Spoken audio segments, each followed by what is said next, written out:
right. Hello, everyone. Welcome to EETF number 99. This is the Oscars preview. Tonight, the Douche Caravan is back. We transported from one podcast to another. And here we are. We have Mike back on the show. Jesus Christ, I'm off to a great start. Back on the show, Michael Bagford. How are you, sir? I'm fine. I'm back on the show, pretty much. Oh, shit. All right. It's been 5 years since I've been on this podcast, I saw. Yeah, you were one of the first guests. But welcome back. Good to have you back. It's been too long. Yep. And then Mike Drew's been on like 75 million times. But oh, shit. Shots fired. Oh, my God. Like we need more stuff with Canada and the U.S. God damn it. Yes. All right. So welcome back. Nonetheless, we also have Nick Bambach. How are you? I'm doing good. So rumor has it Douche Caravan changed networks. You could say we're going global. Oh shit. Yes, we are. But I'm very happy that you're hosting this. Thank you, Patrick. Always a pleasure. We also have back on the show as well from the Hustle podcast, Jon Lamoreaux. How are you, sir? I'm great. Thanks, Patrick, for finally having me back on too. Well, you were on the previous Oscars preview, I think. Was I? Yep, 2 years ago. Oh, 2 years ago, yes. Well, never mind. I was starting to feel for M-Bags. Like, yeah, you had us on early on and then nothing. So what's the problem? But never mind. I've been back.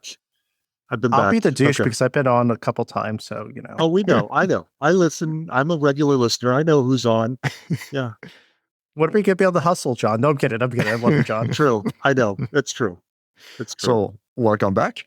So, okay, Oscars preview. I will admit I didn't watch all the Best Picture nominees this year, but before we get to that, I was wondering if there is something about this year's edition that stands out for you guys. I'm sorry, I'm putting you on the spot. I should have prepped better.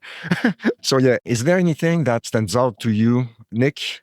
It's the first time they're going to have the casting Oscar. So that's a really big deal because it's been one of the most in-demand things to add to the Oscars. So this is the very first year, which it could potentially be maybe a precursor for maybe Best Picture winners in the future. Yeah, that's true. John, do you have something in mind? Yeah, I feel like a lot of the movies this year try to address the extremism, the attitude of extremism within maybe the whole world, but especially our country. I think of One Battle After Another, Begonia, even Eddington, which isn't nominated for anything, as three pieces that represent this kind of depictions of extremism. I have kind of the same problem with all three, which is that the messaging in terms of who's right or who's wrong or what side to take or who the good guys are and who the bad guys are gets really muddled in my mind in all three of those movies. As entertaining as they might be, I feel like they missed the mark on sending a message definitively. But I think in a lot of ways, these movies represent the tension of our current times. Yeah, that's a good point. And it brings another question. And this is very meta, but do all good movies need to have a message? No. I would say no. I don't think so. I think that's kind of just where we are these days, Yeah. Other than Sinners, which still has its own kind of message. I mean, in terms of a race message, there's not a lot of F1. I would say is the most just have a good time. Yeah, popcorn movie. Yeah, it's probably the only movie on this list that's just about having a good time. The rest, I would feel, or have a heaviness to them. Yeah, I agree. And that's true for the Oscars a lot. The Oscars like to reward message movies, meaningful movies. They don't always get it right, but that's kind of what they lean towards. Yeah. That's why movies are about 3 hours long. Am I right, M-Bags? Oh, yeah. So gotta get that message in. Yes, they take that time. So, M-Bags, do you have something in mind for this year's edition that stands out for you? Well, wasn't there something about Sinners having like the most nominations for a film here in recent history? Mm-hmm. 16 nominations, the most ever. Yeah. So even if they didn't have the cast in Oscar that they added, they still would have broke the Titanic, La La Land, All About Eve record, which is pretty amazing in so many ways. Well, okay, so I don't want to get ahead of myself. I thought Sinners was very good, but I don't think it was 16 nominations good, personally. It's a statement. I would agree. Yeah, it is a statement. Yeah. I think that Bambach, like you were alluded to this earlier, like all the movies except for 2 are over 2 hours. That was like the thing that I noticed. Yeah.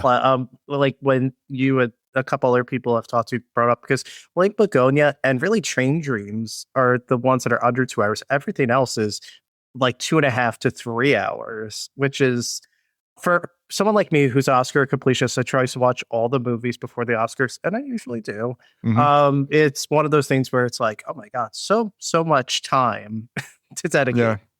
Yeah, that's true. So sorry, I'm Bags. We went off track a little bit. Did you have anything else in mind for I've kind of noticed in more recent years that like horror films are starting to kind of have more of a Academy presence than they used to.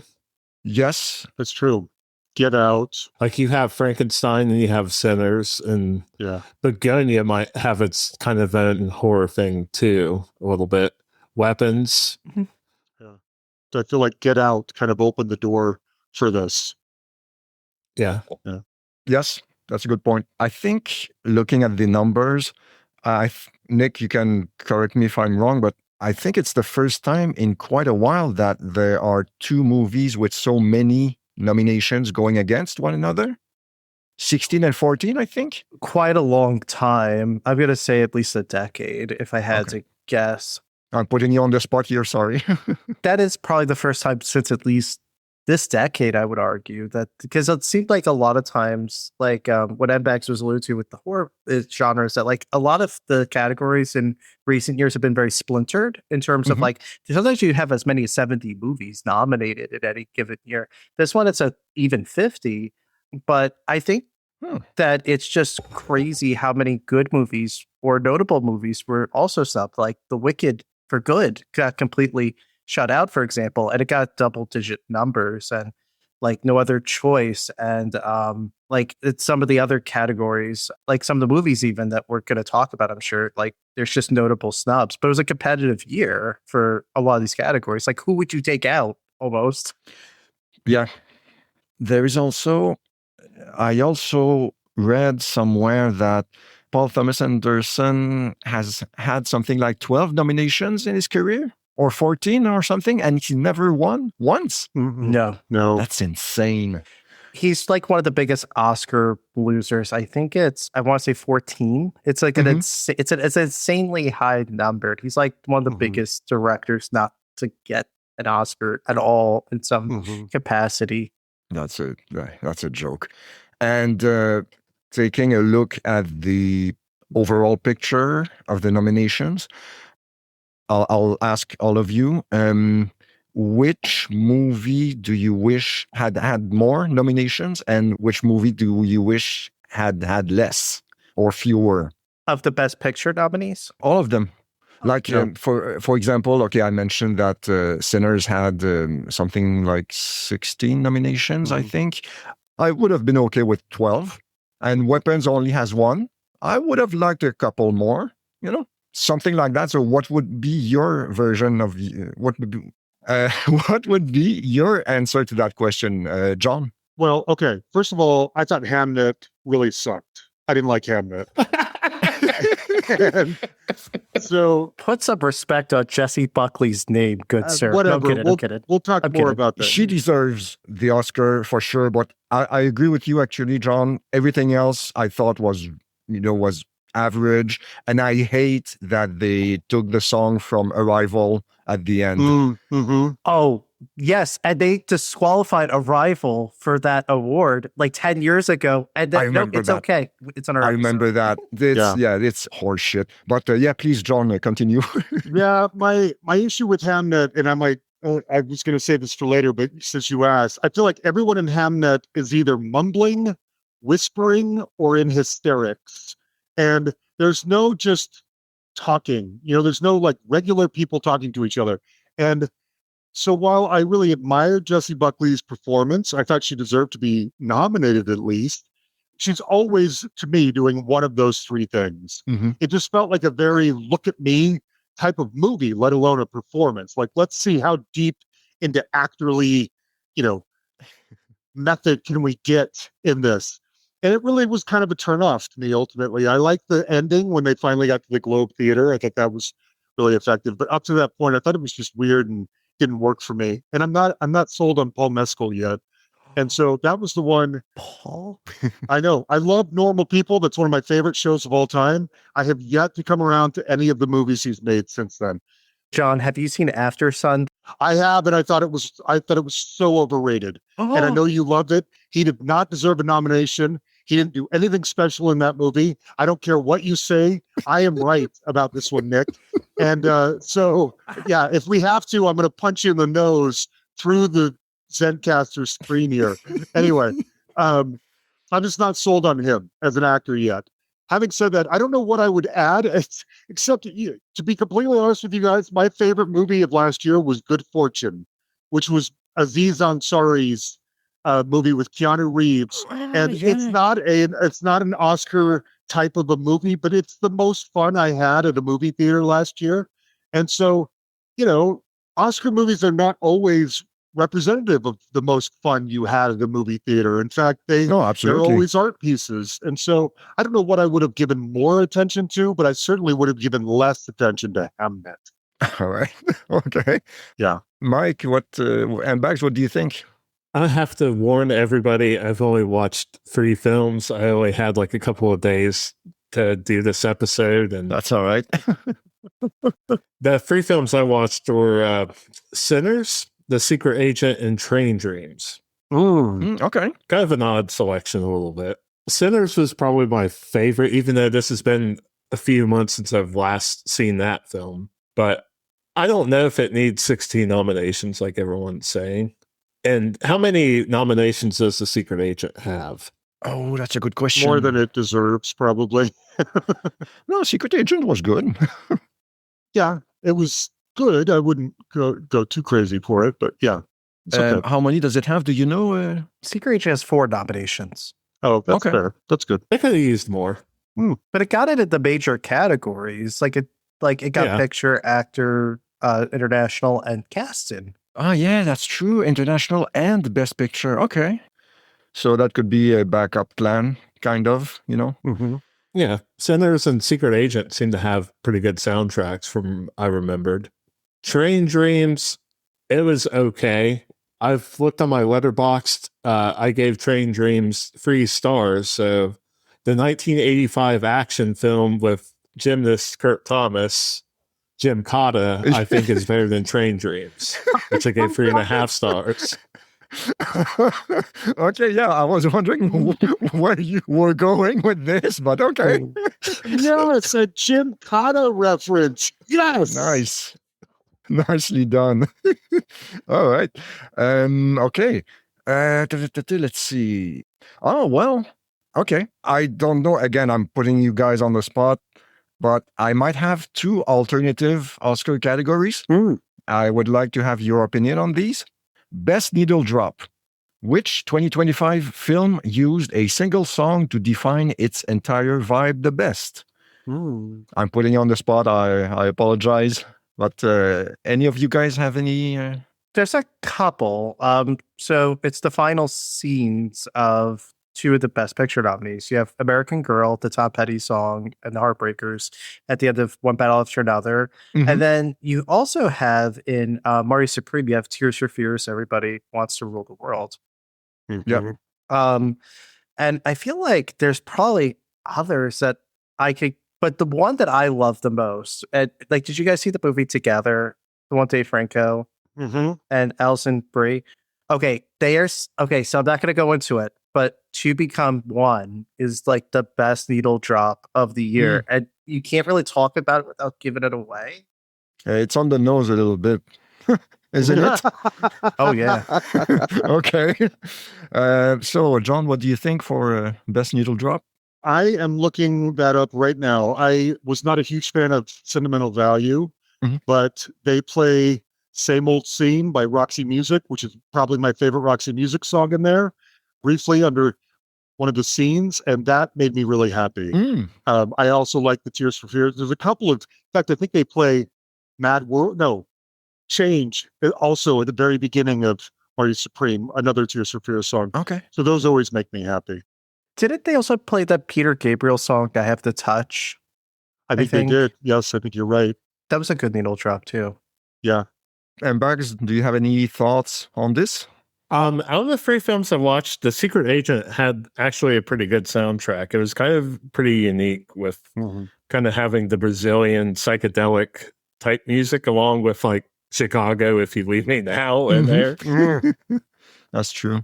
Good call. I didn't really watch a lot of what we said called films from last year. I mostly watched a lot of music documentaries, so I guess those could be needle drops within themselves, like the Billy Joel film and Becoming Led Zeppelin. So, all right.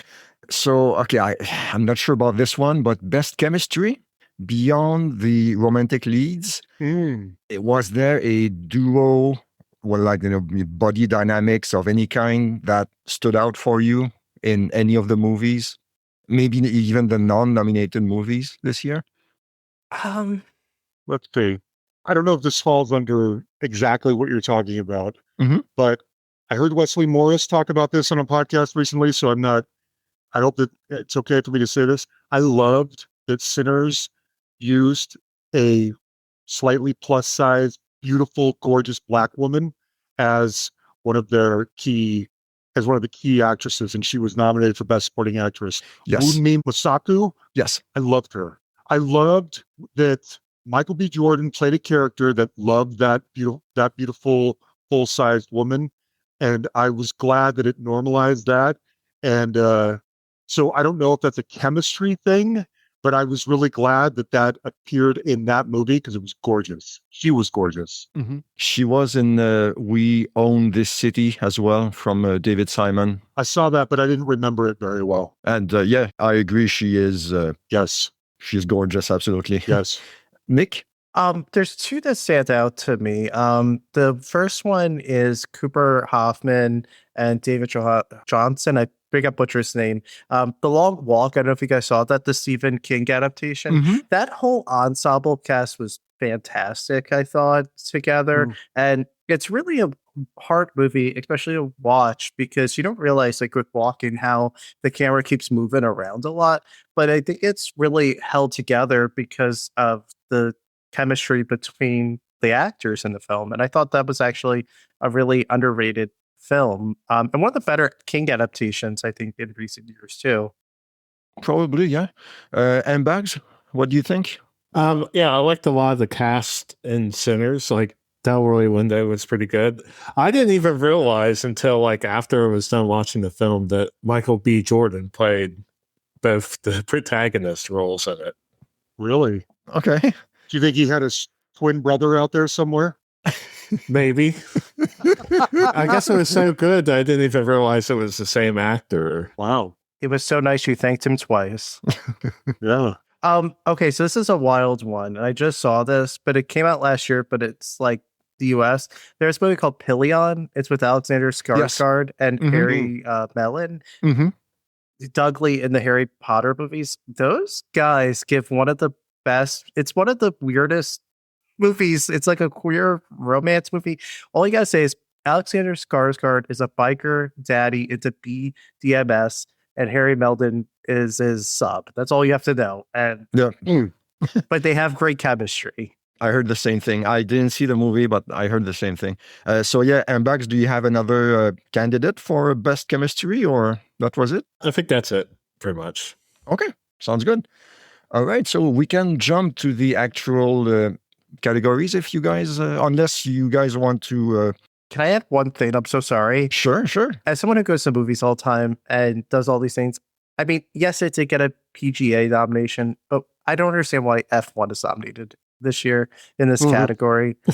It just, I felt like they needed a popcorn movie. yeah, it just seemed like it didn't even do that great at the box office, or what I remember. Like, it did fine, I think it did okay. It's a good question. but it just seemed odd. I thought it was a lot of fun. I mean, I liked it more than half the movies that got nominated. You know, so I don't know if it's an Oscar contender, but it was a really fun movie. It was great to see on the big screen. I was okay with that. Yeah, it's a fine movie. I was just surprised because it had like no momentum at all. Like, it just sort of got that Producers Guild nomination and then Best Picture. And you're like, wait, what? Yeah, Yeah. I agree. It's got how many more nominations? Sound and visual effects. It feels like that movie that's going to clean up all the technical stuff, you know, but not the big ones. Visual effects, editing. I think that's it. Yeah. We'll see. All right. So, might as well. All right. Okay. Let's get into it. So, should we skip the like the minor quote unquote parentheses? But not parentheses, categories. Jesus Christ. I would say so. Yeah. Okay. Because, documentary short, animated short, live action short, I didn't see. I'm usually pretty good with those. I watch most of them usually, but this year, nothing. So, apologies to the to whom it may concern. Editing, visual effects, production design. Any thoughts or? I'd love to see Sinners take a lot of those production design type things. They worked really hard. They created a really beautiful, interesting tapestry or, palette of color and styles. And so I hope that one takes a lot of those, but we'll see. Yeah, Nick? I think Frankenstein's going to get a lot of these too. Oh, that's true too. That was great too. Yep, I forgot about that. Yeah, that's the one that was standing out for me. I think it's going to be like John said, I think it's going to be Sinners. I think it's definitely going to be Frankenstein. And even like Avatar's one nomination for visual effects, it's probably a good shot. F1 could win for sound. I think that this is where I think some of these more blockbustery or like big budget movies could come into play like they normally do in these categories. Yeah. Well, okay, so you mentioned earlier for the first time there will be an Oscar for casting. Best casting, we have here Hamnet, Marty Supreme, One Battle After Another, The Secret Agent, and Sinners. What do you guys think? Bambach, what do you think for that one? I really liked Sinners and Secret Agent. I thought they had good casting. I might go with Sinners more, in my opinion. Okay. I couldn't say. John, what do you think for this one? I wouldn't be surprised if Sinners took it. I really liked a lot of the stunt casting that happened in Marty Supreme. There were people like Kevin O'Leary, who's a complete shitbag. Yes. Trump lover in real life, but who did a decent job in that movie. And George Gervin, the San Antonio Spurs legend, Hall of Fame legend, is in that movie. The Iceman. Yes, exactly. And I love that they took those kinds of chances. The Safdie, was Uncut Gems that had Kevin Garnett in it. And I love that they take those kinds of risks, throwing people that you wouldn't think into movies, and it doesn't feel weird. It feels forced, more normal than you would think. So I'd probably go Marty Supreme for this one. Here's the deal. I mean, picking these winners is difficult because there's who I would pick and who I think will win. Yeah. And those are almost always two different things. Yes. And so in this case, I would give it to Marty Supreme, but I wouldn't be surprised if Sinners won. Okay. Yep. I think I'm with you with the stunt casting that works. Yes. That's a good point. Nick, what do you think? Well, I think something we should point out with this category too, 4 of the 5 nominees are women too. So this is a very important thing too. So Secret Agent is the only man. So history will be made and it's most likely going to be a woman. I think I love John's thing because Marty Supreme's an excellent film, ensemble film. All these films really are ensemble cast, really. I think it's going to be Sinners just because it feels like Sinners has been growing in momentum in the last couple of weeks and it just won the SAG for Best Ensemble. And those are usually somewhat the same voters that tend to vote in these things. And I think One Battle After Another is probably the other one that's probably going to creep on in, but I can't see Sinners not winning, just because it just seems like that's the one that's got, the most going forward. The momentum. Yeah. All right. Okay, so yeah, what else? Okay, I'll start with the bottom right and finish up with the best picture. So, okay, we are looking at the same document. So we have cinematography. Oh, I'll say it in French. Fuck. Cinematography. Yes, thank you, and Bags. Jesus. Okay, we have Frankenstein, Marty Supreme, One Battle, Sentimental Value, and Sinners. And Bags, what do you think for this one? I don't know if I'm good enough to answer that. Maybe Frankenstein, even though I haven't seen it. Maybe it seems like something that would have good cinematography in it. For a Netflix movie, it would be quite something. John, what do you think? I really hope Train Dreams wins this one. It was a beautiful thing to look at. In fact, the cinematography, the production design, the beauty of the movie is really the star of the movie. That's why you would want to watch it. So my personal pick would be Train Dreams. And I do think if they're going to win anything, this would be the one for them to win. But it's not nominated though. Best cinematography? Yeah, it is. It is. It is. Train Dreams. Yeah, you didn't rate it, but it's on there. On the list, I'm looking at a different list because I can only look at Facebook on my phone. Wow. But, so I pulled it up, and yes, Train Dream is nominated. Oh, wow. Okay, but okay, I'm Jesus. Oh yeah, for some reason on that document it doesn't have. It has, for whatever reason, it lists Sentimental Value as the nominee instead of Train Dreams. Oh, it does? Oh, okay. Wow, Jesus. Okay. Sorry, Patrick. No, that's okay. Yeah. I didn't know that. Screw you, Rotten Tomatoes score sheet. Oh, God damn it. No, yeah, that's that wah. And actually, throwing tomatoes at the Rotten Tomatoes. Yes. Okay, so yeah, Frankenstein, Marty Supreme, One Battle, Train Dreams, and Sinners. Okay, Yes. That's the actual. Okay, good. Yeah. Okay, so Train Dreams. I haven't seen it. A Netflix movie, actually. Mm-hmm. I really hope that one takes that one. I think from here on out, I'm just going to say what I would pick. Yeah. I really hope Train Dreams takes that one. And if it's going to win anything, that's probably the one. Okay. And Bags, you had your hand raised.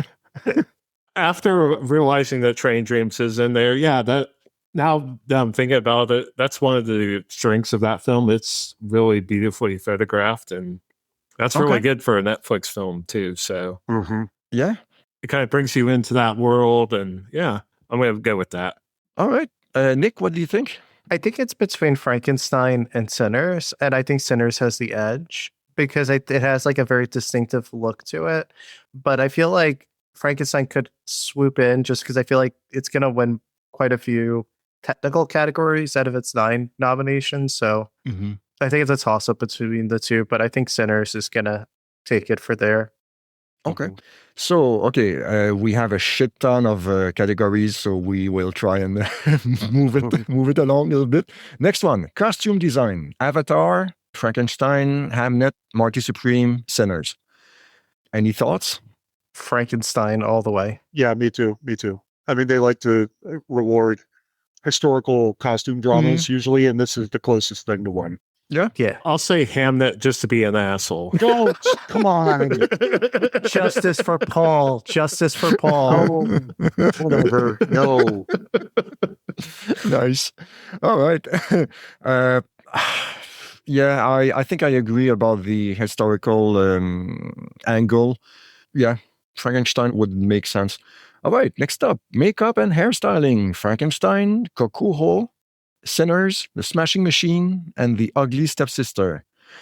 I'm going Frankenstein for this one too. Okay. Absolutely, just because 3 of the nominees here, this is their only nomination. So, I mean, because Frankenstein and Sinners are in other categories, but the other ones, this is their sole one. And I think Frankenstein's got the edge. But this category can get kind of weird sometimes, so you never know. Yeah, I mean, The Ugly Stepsister, I really enjoyed, and as you say, it's its only nomination. I wouldn't have anything against Frankenstein, but I would kind of like The Ugly Stepsister to win. Plus, give us some international Yes. like film. Like The Yeah. Substance won in this category. It's only Oscar last year. Mhm. So we could say Oscar winning movie The Substance, which breathes me life. And, Nice. All right. That was a really good film. It was. Oh, I like enjoyed that that one. last year. The Substance, yes. so Mhm. good. Yes. All right, next up we have Sound, F1, Frankenstein, One Battle, Sinners, and Sirat. We mentioned F1 a few minutes ago for Sound. You guys stick to your guns? I think F1, possibly One Battle, but I would vote for F1 in this one. Sirat would be my personal choice because sound, if you watch Sirat, I think, Patrick, you've seen it, sound is like hugely important in that movie. Yes. And you can't really Yes. talk about the movie without giving it away. Mm. Almost. I spoiled it a little bit during the movie episode, but yeah, I mean, it's tricky because the movie itself I didn't think worked for me. But I don't think it would win. It will win. I don't think it will, but I wouldn't be mad if it did. I think because I saw it at home and I have like a independent spirit voter thing. If I saw it at theater, I would have liked it way more. Mm, But I think when you watch it at home, it kind of is like not as good. So I kind of agree with you on that a little. yeah. All right. Okay. So next up, music original song. Dear Me, Diane Warren, Golden. True her. Yes. Yes, we agree on that one. Golden for K-pop Demon Hunters, Highest to Lowest, I Lied to You from Sinners, Sweet Dreams of Joy from Viva Verdi, and Train Dreams, Train Dreams. Okay, I don't have any thoughts for this one. What about Mbax? What do you think? I'll go with Train Dreams by Nick Cave since I like Nick Cave. Yeah. You like me? Edbex? Oh, Nick Cave. I'm sorry. I like you too, Nick. Oh, I like you too. All right, get a room, you two. Okay, breakout room. No kidding. Yeah, Nick, what do you think for this one? So I got to plug my podcast we just did last week about this in the score category, and we roast Diane Warren, by the way. Okay. Because Nice. it's just insane. And then, ironically, the episode that's here tomorrow is about her documentary with a different group of friends, and we roasted too. So anyway, I think this one is golden all the way. It was like a pop culture phenomenon. And to me, and I said this on my show, like I think what should win in this category is always when it's used in a pivotal scene. It's like this or Sinners, because they're things that you actually remember from the movie, and like the other songs. I mean, oh, Dear Me, it's kind of in there a little, but they're like exit music, and you don't remember that really when you watch the movie. So Mhm. I feel like they're used in those important scenes, and yeah, I would give it a golden, just because get K-pop on the Oscars, you'll get a shit ton of people on that telecast. Yeah, not true.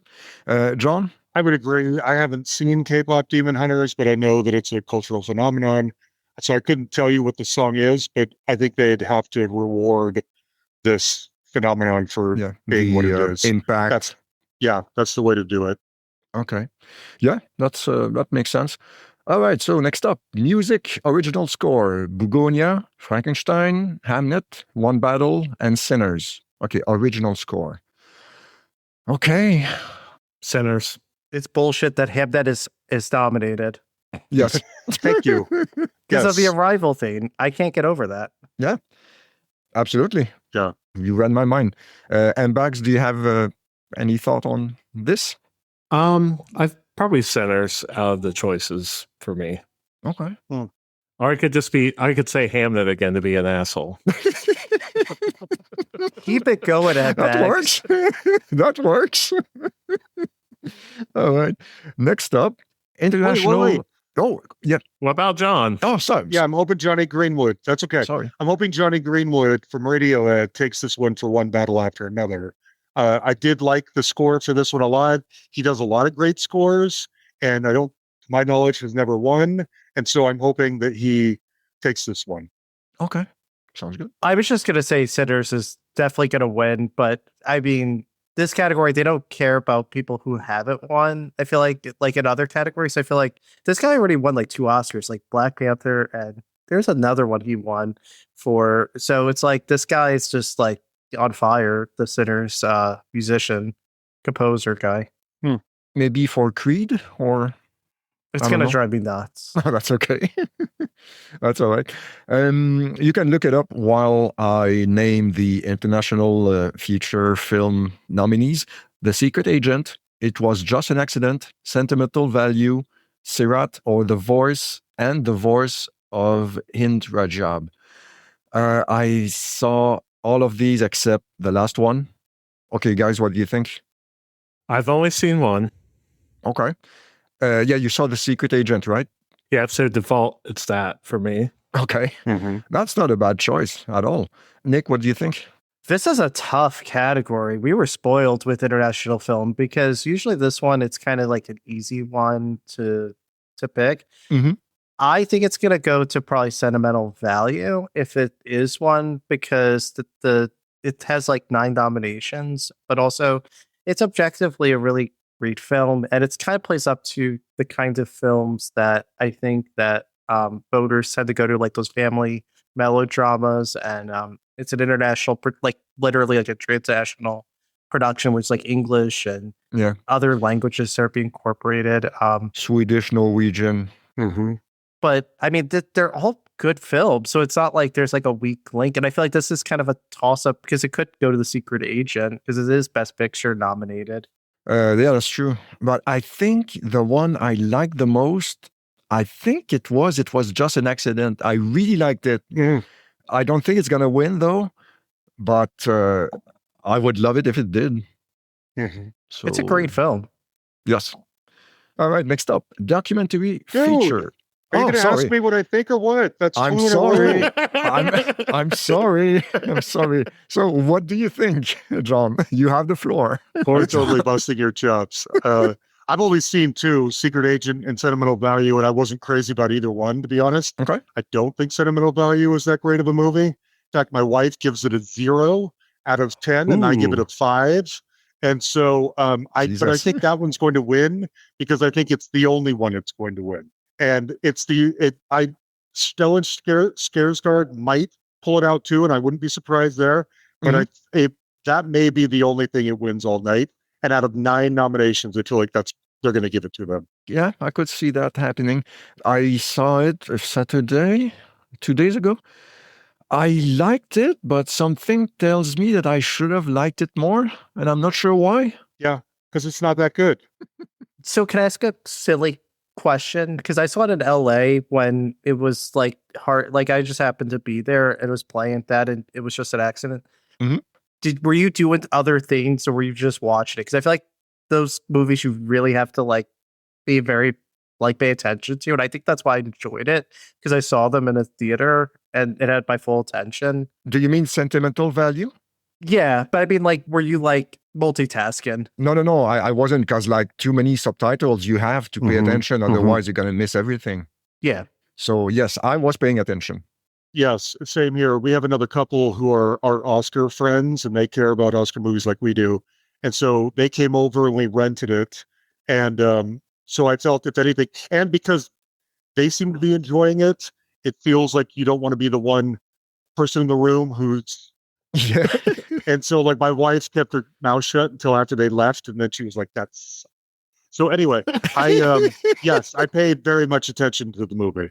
And did your couple of friends, did they like it? They liked it more than me. They're more like a 7 out of 10. Okay. And I was probably like a 5.5 out of 10. And like I said, my wife was 0.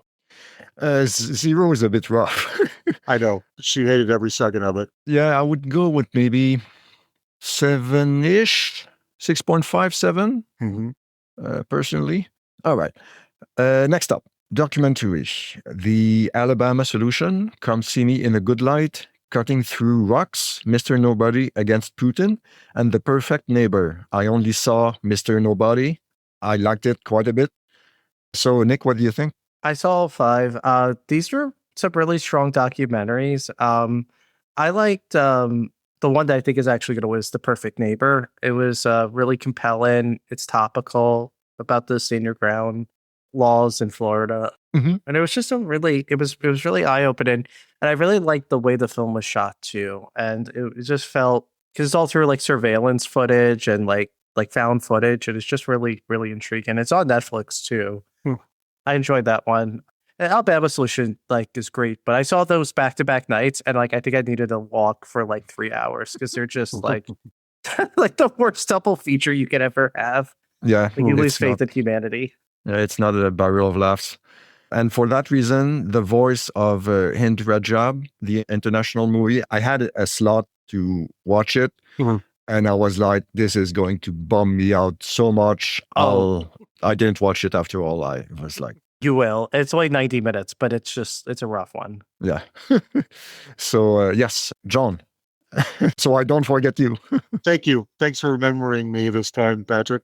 Except this is the time I haven't seen any of these. Well, yeah. And so I don't have a strong feeling about any of them. I don't care. Directed at me for my bad, unfortunate timing. Oh, you're good. And Bags, what do you think? Have you seen any of those? I'll give it to Billy Joel and So It Goes because I did not see any of these documentary films. Okay. All right. That works. Okay. So next up, we have animated feature Arco, Elio, K-pop Demon Hunters, Little Amelie or the Character of Rain, and Zootopia 2. Okay. So haven't seen any of those. Me neither. I can kind of give it to K-pop Demon Hunters just because my daughter's into that. Yeah. So is my niece. So, yeah, I wouldn't mind. Nick, what do you think? So I didn't see 2 of these yet. I think it's going to go to K-pop Demon Hunters because I feel like that movie's going to be influential on like the next generation of animators. Like it has that like Spider-Verse type of influence I could kind of see happening. But at the same time, we can't sleep on Zootopia 2 because that's the most profitable Disney movie ever. Yeah, that was a big hit. So people might think with their wallets and, Yeah. So I'm not saying like Zootopia 2 is a fine film, but I mean, I would vote for K-pop Demon Hunters, but it might work out that way. Yes. All right. Next up, writing adapted screenplay. We have Begonia, Frankenstein, Hamnet, One Battle, and Train Dreams. John, what do you think? This is the one where I think PTA finally wins his Oscar. Okay. I am not one of the people who believe this is even one of his better movies. In fact, I'd probably put in the second half of his, if I ranked all of his movies, best to worst. But he's been due for a long time, and this is the one. All right. Nick? Yeah, this is going to be the one to get him his Oscar finally. And it's never usually the best movie that wins them the Oscar. It's just like there's this like condition where it's like they're overdue, right? Like it's like a lot of actors or directors like, we haven't done this person yet. We got to get them that Oscar. Yeah, this is definitely his written all over it. Yeah, I think you guys are right. And Bags, what do you think? Now, I think Paul W.S. Anderson should finally get it for 1995's Mortal Kombat.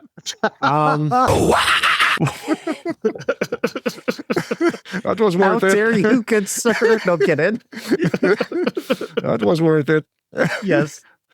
Yeah, my serious answer would probably be Train Dreams, even though that was the film that I watched out of the three that I wasn't into as much. Just because it was kind of depressing for me. It's a pretty depressing film if you think about it. Yeah. That's what I've heard. All right. Okay, yeah. So I agree about PTA. Okay, so next up, writing original screenplay. We have Blue Moon, It Was Just an Accident, Marty Supreme, Sentimental Value, and Sinners. John, what do you think? I think Sinners is probably going to pull this one out. I think this is going to, I wouldn't be surprised if this ends up being one of those nights, kind of like Everything, Everywhere, All at Once, or whatever that movie was called, where the filmmaker of that film is just going to be showered all night. I wouldn't be surprised. And so I would probably give it to Marty Supreme. That was my favorite of all of the movies last year. But I think Ryan Coogler is going to walk away with that. Having said that, I didn't love Blue Moon, but it is a very talky movie. There's nonstop talking the whole time. And so if you wanted to reward somebody who actually wrote something very literary, that had to be performed in a very literary way, and it was all about talking, Blue Moon would be the one that represents that, I think. But I'm going with Sinners. All right. Yeah, that makes sense. And Bugs, any thoughts? Sinner, since I think that was the only one that I saw out of those. I'm sorry, I'm sounding like a broken record on this. That's all right. No problem. Nick, what do you think? Sinners. I think it's like PTA. It's Ryan Coogler, someone that's overdue for an Oscar of some kind, it seems like, and he's a great filmmaker, so they're going to give it to him. Mm-hmm. Yeah. And it's made the battle between those two for Best Picture. So, like, it doesn't give you any indication where they're going to go. Yes. Yeah, it's true. It was just an accident. I was surprised. I mean, I agree, but I was surprised to see it there, you know? Yeah, it's definitely a surprise one because it's not nominated for any other award besides international. Yeah, that's true. So, all right. Okay, so next up, casting, we covered that already. Actor in a supporting role, we have Benicio in One Battle. We have Jacob Elordi in Frankenstein. Delroy Lindo, Sinners. Sean Penn, One Battle. And Stellan Skarsgård for Sentimental Value. All right, Ambags, do you want to... Of course, the only one I saw that was Sinners, but Delroy Lindo did a really good performance in that, and he's the best part of Congo in 1996 as well. And I was trying to remember where else I saw him, but like he's been in many movies, of course. But I remember loving him in Get Shorty. Mm-hmm. And the Cider House Rules. Yeah. Yep. I thought he was great in that. So, yes.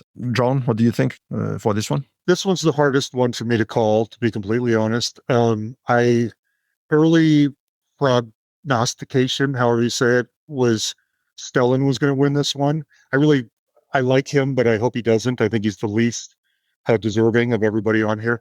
Delroy has been one of my favorite actors since the 90s. And deserves to have been nominated already at least once or twice. Mm-hmm. And so sentimentally, I hope he wins. Also, just a quick plug, there is a show that he is in on Hulu called Unprisoned, where he plays the father of Kerry Washington. It's a sitcom, but it's a sitcom with a heart. He's been in jail. He's been kind of a deadbeat dad most of his life. He's coming back out of prison, trying to kind of get his life in order. And it's a great show, and he's so good in it, and it's kind of unseen, so I want to recommend that in here. But yeah, I hope Delroy Lindo wins this one.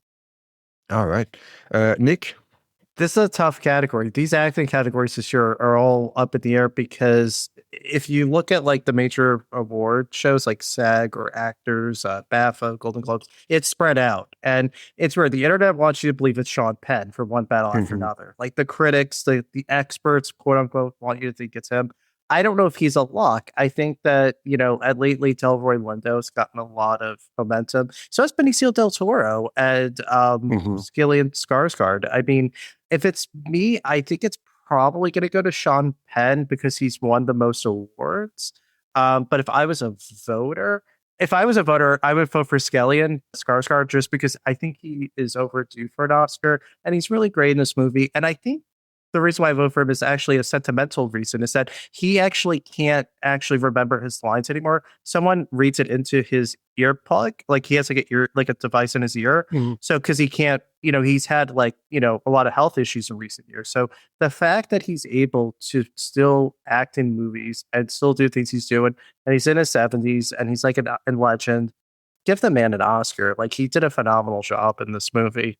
I didn't know about the memory thing. I think he had a stroke or something a few years ago, and it affected some of his neurological stuff, and he's been struggling ever since. Okay. So if you see some of it, it like looks like he's kind of like not lost, but it's just like it's just very like it's just hard for him to overcome. So for that reason, I'm voted for him if I had the Oscar ballot. But Mbax, you wanted to say something? Yeah, Mbax, go ahead. I'm thinking Sean Penn should not win it just because he did a short film with Kid Rock back in 2012.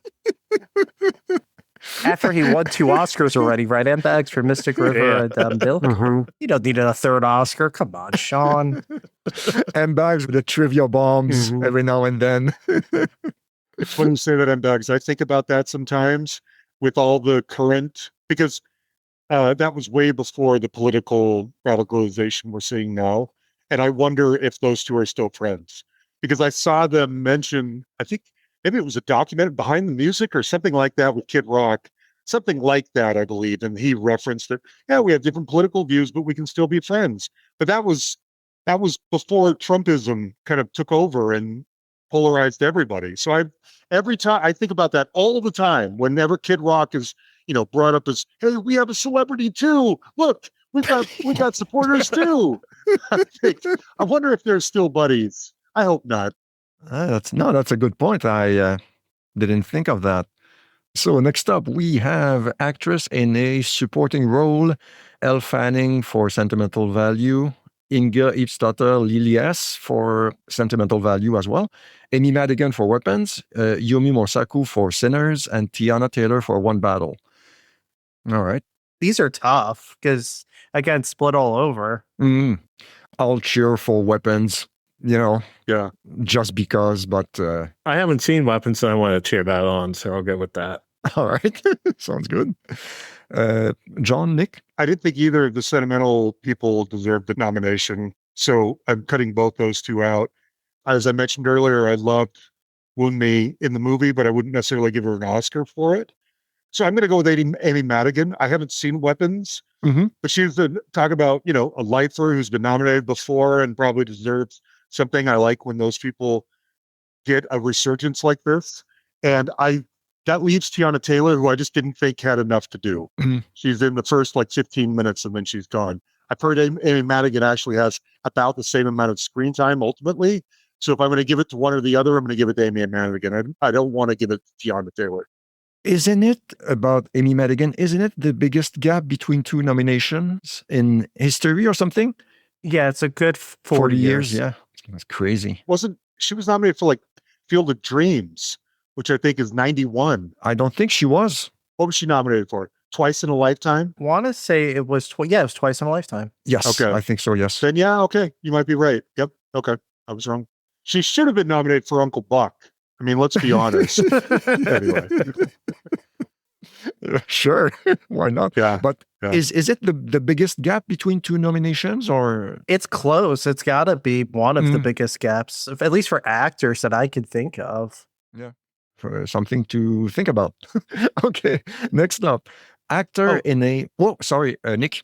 Oh, I'm sorry. I didn't get to say mine. I think this is Jesus, I'm sorry. I'm all over the shop tonight. I'm so sorry, Patrick. This This is a tough one. So I would vote for Amy Madigan because I think she had the most memorable role in these five. And it became this people are dressing up like Aunt Gladys for Halloween now. And it literally is, to me, the definition of a support role because it steals the movie and you remember it. You maximize your presence. This is an up in the air one because I could see it go to the one for Sinners or One Battle after another. I think it's going to probably go to, damn it. I think it's going to go to Tiana Taylor. She's got the momentum more. But my heart says Amy Madigan. And yes, Uncle Buck, Justice. And you know what? Give her for all the awards that she has won. She was in Field of Dreams and God May Be Gone. Give her all the nominations in the past. By the way, Judd Hirsch was nominated 42 years apart. Ordinary People and the Fabelmans. Yeah. Oh, Jesus. Okay. I know. Wow. Looking it up right amazing. now. And he's only one scene in the Fabelmans. That's amazing. I still have never seen that movie. No, same. I don't know. It's not appealing to me, that movie, for some reason. It was good. It's never streaming for free, or else I would have crammed it in by now. I don't know why. But it was on Peacock for the longest time. Really? I guess I forgot to look. Okay. Let me look really quick. It's on Peacock and yeah. Okay. All right. No more excuse, John. No, you have to watch it now. If it is, I'll do it. I promise. All right. Gun to your head. Yeah, I'll do it. I'll get to it. All right. Okay, next up. Actor in a leading role. Timothée Chalamet for Marty Supreme, Leonardo for One Battle, Ethan Hawke for Blue Moon. Say that again, Patrick. Say Timothy Chalamet's name one more time. Timothée Chalamet. Okay. You say it so nicely, and the rest of us just, bastardized the American version. Timothy Chalamet. Timothy Chalamet. Timmy Yes. C is what Bex Yeah. calls him. Yeah, Timothy C. All right. Salutes. Okay. As I was saying, Michael B. Jordan, Sinners, and Wagner Moura for The Secret Agent, actor in a leading role. Okay, so yeah, Blue Moon I wanted to see, but I ran out of time. Marty Supreme, same. So, I don't know. Michael B. Jordan playing two roles and two different personalities and all that. That's something. Mm-hmm. Well, Wagner does the same thing in The Secret Agent. You're right. That's true. That's true. Good point. Yeah, I would be quite happy if he won because he's been good in everything I've seen him in. So, Nick? Do they have any ballet or opera voters? Because Timmy C's not getting any votes from them. Yeah, that's true. What's really interesting about this, though, is Timothy Chalamet was the front runner for like the entire season, essentially. From last year, he was like, it was almost predetermined because he had Call Me By Your Name and A Complete Unknown. Like, he just was nominated last year. And he won the Golden Globe. And then it's been weird, man. It's like Michael B. Jordan has won SAG and he's been gaining momentum. And I think it's going to probably go to Michael B. Jordan, honestly. I think that, it's pretty wild because I feel like if they don't give Timothy Chalamet for this, even though I would vote for Timothy because Me too. Marty Supreme, like you, John, loved it. It's amazing. A great film. I don't know what, like, they just hate him, I guess, because that's like it crazy because it's like it was predetermined it almost. It felt like we'll get to the next category, but I feel like it was pretty much like they already printed out the Oscar statue for him. But yeah, I don't know. Like, what do you think, John? Because I feel like he kind of not blew it, but it's weird. Yeah, I agree with everything you're saying. Somehow, some way, the Sinners locomotive, momentum is pushing everything out of its way. I like Michael B. Jordan. I think he's a good movie star. I don't think he's a particularly that great of an actor.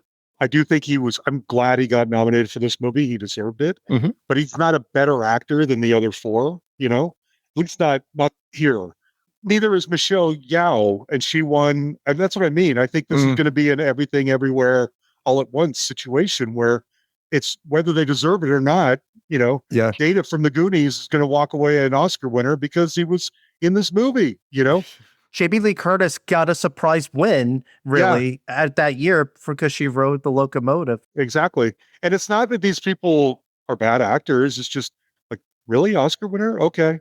But I mean, I absolutely think this is Timothy moment. I would have given it to him for Bob Dylan, and I think this might even be a better performance. So he absolutely deserves it. What's that? My heart. I agree with you 100%. Okay. Yes. So he carries that whole movie. It's amazing what he does. I hope he wins. I'm afraid he's not going to. And he's 30 years old. I think that's what we have to remember. The guy's 30 years old. He's got 3 nominations and he carries Marty Supreme, a 2.5-hour movie. Like, it's because, like, I mean, I'm going to be really blunt to Patrick and John and Bex. Michael B. Jordan was like the 5th man out when they did the nominations. Like, it was kind of like Jesse Plemons for Begonia was the 6th person. That's who I think Jesse Plemons got screwed. Oh, Jesse Plemons in that movie absolutely deserved a nomination. He carries that movie. He does. I'm happy for Emma Stone, but he was better than she was in that movie. Oh, yeah. Who do you... I know. Who will you take out? Yeah. I'd probably take out Wagner. I didn't mind Secret Agent. It was okay. I thought the screen came alive when he was on it, and I wanted more of him, if anything.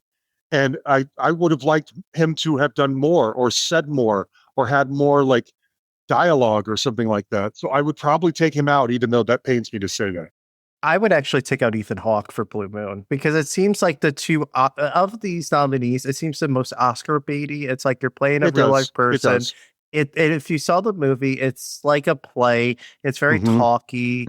I mean, that's Lorenz Hart. He's a closeted gay man, but like composer, but like it's very overwrought and like that could work well, or you could like hate it. I liked it, but Jesse Plemons should be an Oscar nominee for this. Yeah. I don't argue with that. I agree with everything you just said. Yeah. All right. Next up, we have actress in a leading role: Jessie Buckley for Hamlet, Rose Byrne, If I Had Legs, I'd Kick You, Kate Hudson, Song Song Blue, Renate Reinsve for Sentimental Value, and Emma Stone for Begonia. I mean, you earlier you mentioned, John, about Hamlet. It was either whispering or screaming. Whispering, mumbling, or hysterical. Yes. Yes. Yeah, now that you mentioned that, I can't unsee it, you know? Yeah. I still think I have no problem if she wins. I haven't seen If I Had Legs, I'd Kick You. Apparently, Rose Byrne is great in it. Nick? Okay, so she has a lot of the awards, and she's like the favorite for the hipsters or like the cool people, like the A24 approved pick. Like she's good. The movie, I did not like the movie really. Hamlet? No. If I Had Legs, I'd Kick You. Okay. It's an intense movie, man. Like it's one that like I think I gotta rewatch it. She's amazing in it. I skipped it on purpose because I knew I wasn't in the mood for it. And it has that Safdie brothers synergy to it. So, because like the guy who co-wrote Marty Supreme, who works with the Safdies, his wife directed it, Mary Bornstein. So it's that type of thing. So yeah, you're gonna have an anxiety attack.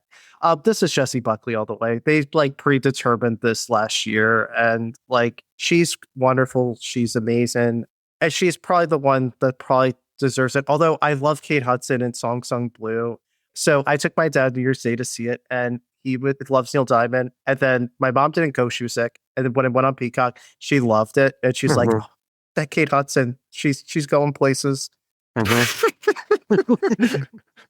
That newcomer.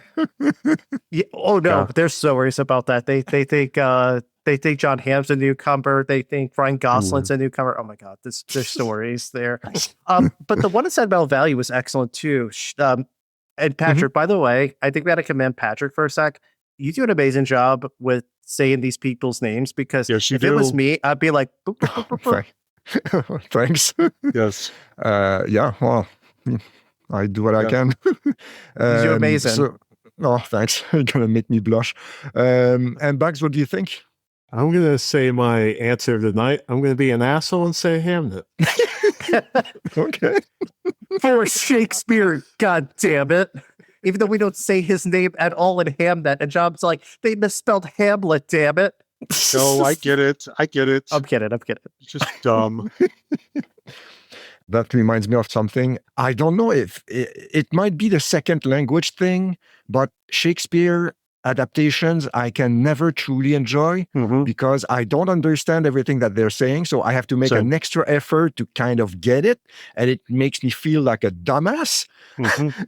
I fully agree with everything you said. In fact, get this, when I shouldn't admit this out loud. Maybe I might ask you to cut this out. Okay. When Paul Mescal does the to be or not to be speech in the movie, I have to admit, I thought, so that's what they're talking about. That was the first time I actually understood really deeply what that speech meant. Same. Because before that, I mean, it's just a Shakespearean thing, like all the world's a stage and the men and women. And you hear these kinds of things throughout your life. They're just memes. And it's like, I don't know, that's Shakespeare. But when he was saying like to be or not to be, I was like, oh, this is about suicide and whether I should even be alive. Is it more worth it to be alive or dead? I get it now, and I get the stakes now. That's why at that point the movie wasn't so bad. But I'm just a dumbass, Patrick, and so it took me this long. Same. I had no idea until I saw the movie. Yeah. And Bags, what do you think? So I guess I'm redeemed. So now I'm a genius for picking Hamlet, because now that to be or not to be has meaning. This is the one time the night where you might be right. Actually, I'm just kidding. I'm just kidding. You called a lot of sinners stuff. That's good. We are a bunch of sinners. That we are.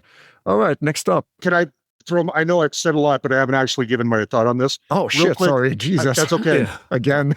That's okay. I haven't seen the Legs movie yet either, but I have to admit, I mean, I'm okay if Jessie Buckley wins. I wouldn't give it to her, but nothing against her. I like her in general, so it's fine.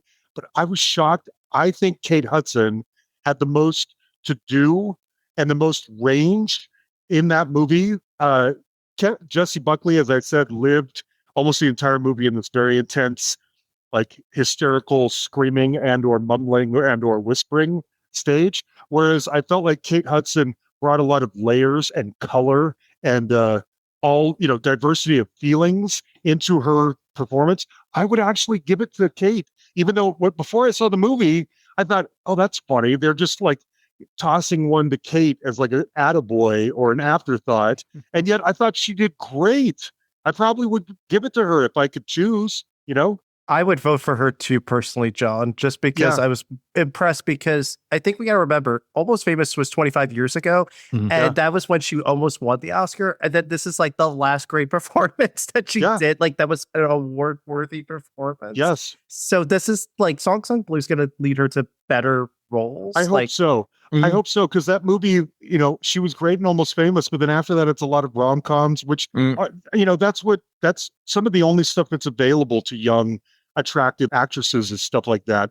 And I hope people came away from Blue saying, wow, at this point, the maturity level that Kate has gotten to in her life, she's bringing depth and layers and colors to her performance now. She always had that, but she didn't always have the right vehicle to prove it. And this was a good vehicle to prove it. So I hope she gets more noms after this. And we didn't really mention Emma Stone. That's her 4th nomination. She's kind of the new Meryl Streep, if you ask me. She's good in everything she does. She'll probably get nominated every time. I'm okay with that. But she already has 2, and I don't think she needs a 3rd for this. Yeah. She was great, but not this. And if anything, she was almost more of a supporting actress, I felt like, in this movie. Yeah, I could go with that. But I like the fact that she is willing to take risks. Totally.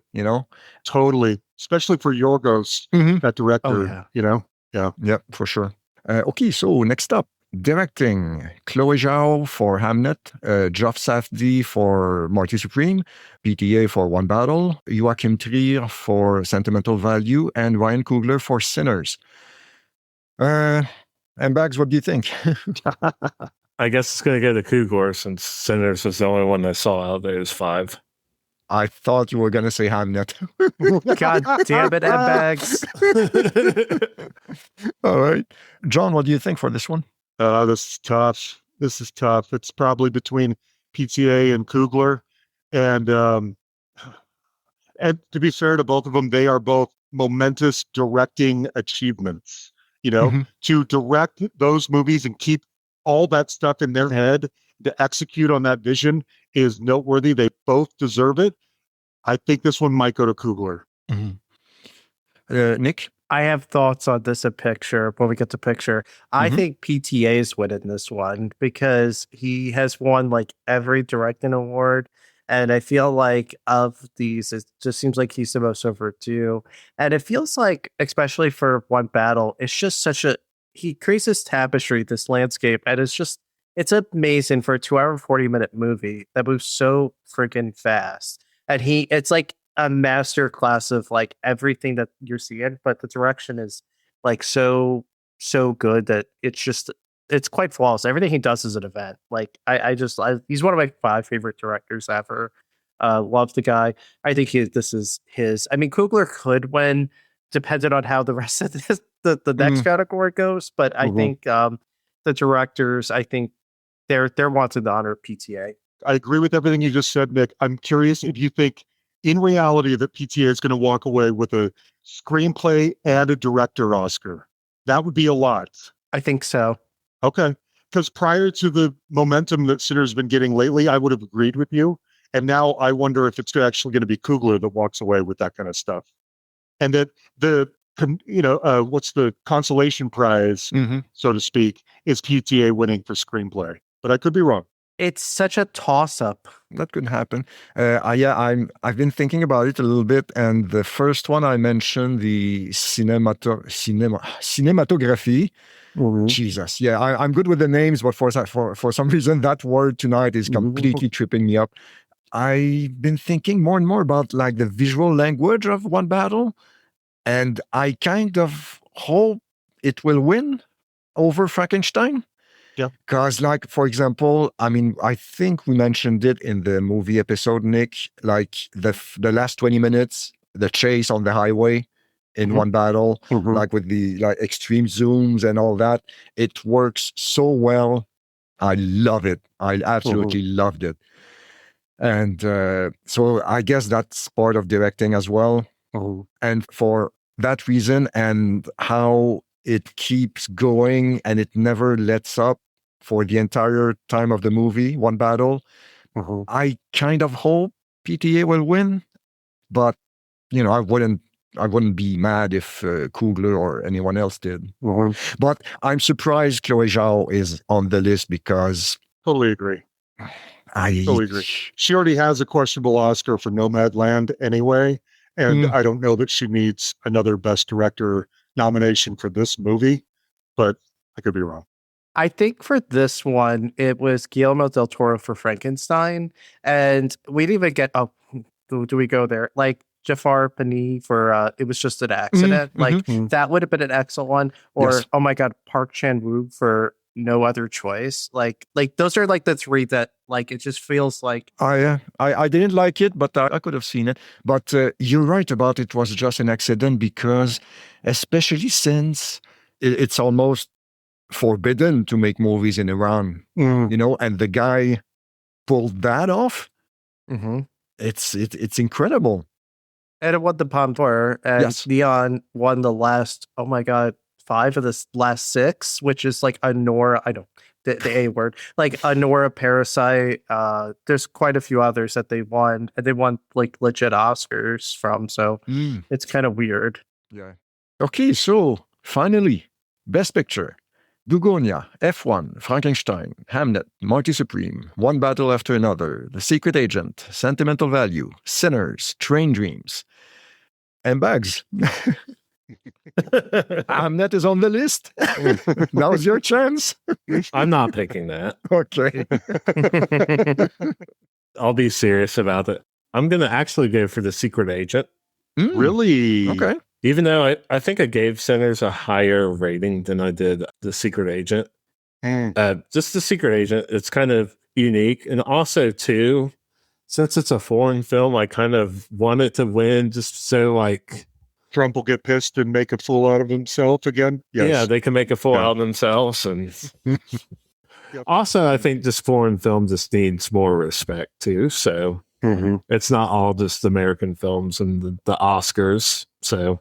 I like the fact that more and more over the past few years, we have more presence from foreign movies, I think. There's a reason for that, I think, because they added in the last 5 years, they have more international voters. So that's why some of these like wins, like Nora, and Parasite, they've been very more interested in that, like they may not have done a decade ago because they're expanding the age groups and the people from other countries. So I applaud you, Bags. And minorities and stuff like So Nick, what do you think for Best Picture? Oh, so okay, we're gonna get my hot take of the night. So I think Hamnet. One Battle is winning direct. I think it's gonna be one of those years where one movie wins director and one wins Best Picture. It's gonna be 2 different movies. I think this is Sinners because it's having the momentum. And now that they have 10 instead of 5 or whatnot, I think that it actually could split the votes. And I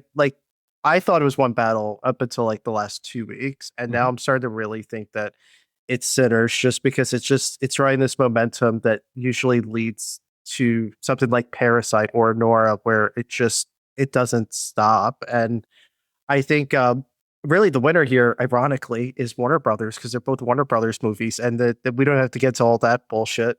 But it's just like a very much 2 very auteur-driven, high concept blockbusters that are just like being made here, but they're actually really intellectual, rewatchable films. So I would be fine with either one, but I think Sinners is gonna win, and I think PTA is gonna win director. Okay, that's definitely possible. John, what do you think? My personal choice would be Marty Supreme. I wish that it won. I wish it had more momentum. That was my favorite of all of these movies. I think Sinners is going to win, ultimately. I think we're going to then see, like M. Bags was alluding to, I think we're going to see a bunch of like woke Oscars or the DEI Oscars and all that other bull crap that we have to hear every time. And good. Like if that offends you, then fuck you. Anyway. Right. But so I have a feeling that might be what is coming. So I'm going to say Sinners for Best Picture. Okay.